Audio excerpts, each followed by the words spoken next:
Nag-import ako ng 42 pieces na ranchu sa Thailand. And nakuha na natin sila, so i-check na natin kung wala bang namatay during the shipment.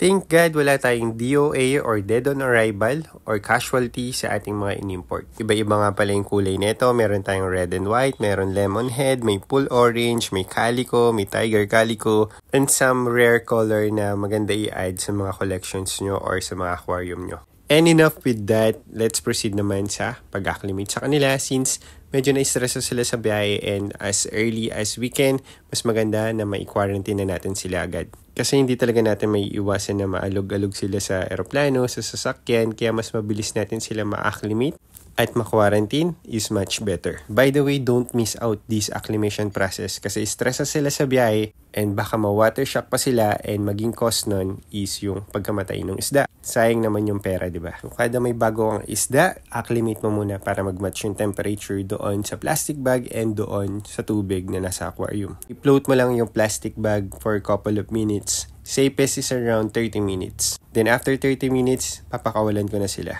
Anyway, dito sa batch na to, ito yung first batch ng import na in-import ko and isa na lang yung natitira dito. So appreciate na lang natin tong mga nandito. Nga pala, pag may dumadating ako na isda, ang quarantine system ko is 3 days for external para sa treatment, then internal para sa treatment naman yung 4 days. So 1 week yung aking quarantine time. Then after 7 days of quarantine, tsaka ko lang sila i-release.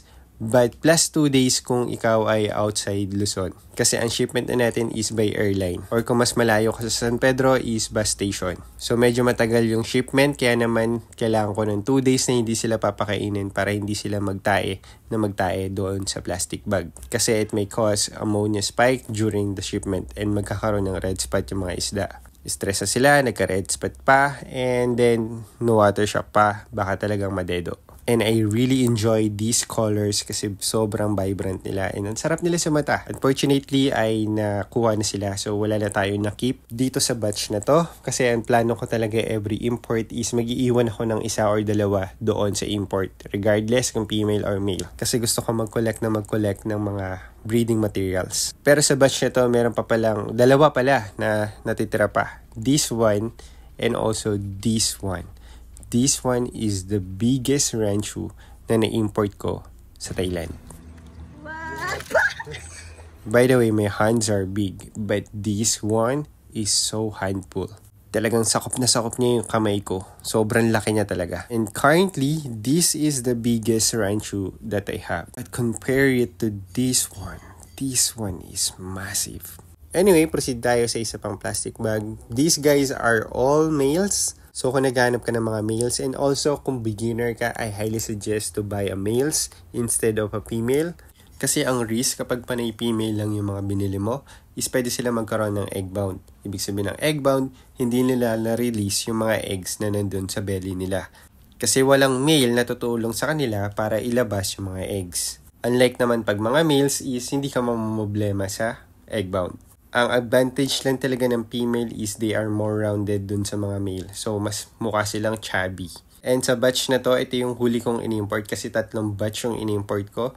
And itong batch na to, 2 pa lang yung nababawa. So, if you are interested in one of these batch, you can message me directly. And for the last one, this is a medium size, 3.3 inches to 3.5 inches, red and white ranchu. Merong lemon head pero na-reserve na. Meron din tayong full orange. So kung naghahanap ka ng red and white, I think this one is for you. And by the way, ibebenta ko pala sila ng much cheaper kasi hindi ko ina-expect na ganito pala sila kaliit because I'm expecting around 3.5 inches excluded of the tail. And nakakatawa kasi marami na naman tayong mga isda kasi before wala talaga tayong collection kaya wala rin ako mga ina-accept na visitor kasi sayang lang din yung punta nila kung wala naman sila makikita masyadong collections. And I think mag-start na rin ako mag-accept ng visitor again ng around November 18 para naman masigla na yung mga in-import nating ranchu kasi kung ngayon ay sobrang stress pa sila. So kapag stress ang isda, hindi talaga sila usually malangoy. Kasi hindi rin sila mag-i-enjoy ngayon kasi nga nakakover yung mga isda, stress yung mga isda, hindi malangoy, so sayang lang din yung punta nila. Kaya naman kung gusto mo mag-visit sa area ko, you can visit me on November 18. And I think that's all for today's video. If you're looking for a ranchu, you can message me. But don't expect na medyo mura to kasi imported to sa Thailand, so medyo may price siya dahil nga doon sa import cost. And yeah, I think that's all for today's video. Thank you guys for watching and see you on the next one. Bye!